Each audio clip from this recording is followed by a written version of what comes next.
माझी पत्नी वीणा श्रीनिवास बोज्जा हिला यंदाच्या प्रभाग क्रमांक 6 मधून ती अपक्ष उमेदवार म्हणून निवडणूक लढवित आहे। तिचा अनुक्रम नंबर 5 आहे। तिचं चिन्ह नारळ आहे आणि मी प्रभाग क्रमांक 6 मधील सर्व नागरिकांना आवाहन करतो की आपण तिला निवडून द्यावं, तिला भरघोस मत द्यावीत।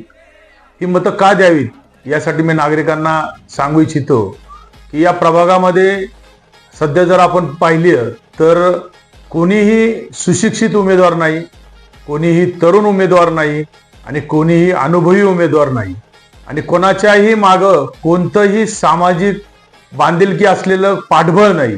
फक्त निवडणूक आलंय आणि निवडणूकमध्ये निवडून यायचं आणि काम करायचं, पण कोणती रूपरेषा कोणाकडे नाही।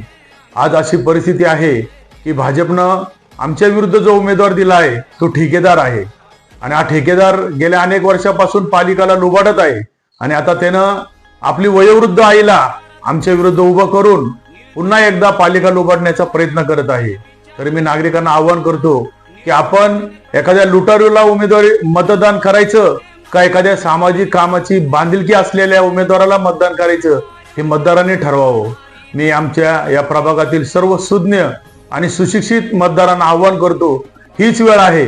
जर आपण यावेळेस जर योग्य उमेदवार नाही दिला तर आपल्याला मागील 5 वर्षाप्रमाणेच याही 5 वर्षात पुन्हा पस्तावा निर्माण होईल। हा पस्तावा होऊ नये यासाठी आपण कोणत्याही प्रलोभनाला बळी पडू नये व आम्हाला आपलं एक बहुमूल्य मत देऊन पुन्हा आम्हाला एकदा संधी द्यावी। ज्या पद्धतीने आम्ही पूर्वी निवडून आल्यानंतर वार्डामध्ये इतकं काम केलं की महाराष्ट्र राज्यानं बेस्ट नगरसेवक अवॉर्ड म्हणून आम्हाला दिलं, असंच पुन्हा एकदा अवॉर्ड पुन्हा तुमची सेवा करण्याची संधी देऊन मिळावं असं मी सर्व या प्रभागातील मतदारांना आवाहन करतो। नमस्कार, मी वीणा श्रीनिवास बोज्जा। मी सुशिक्षित तरुण व अनुभवी उमेदवार असून मला माझे अनुक्रमांक 5 आहे।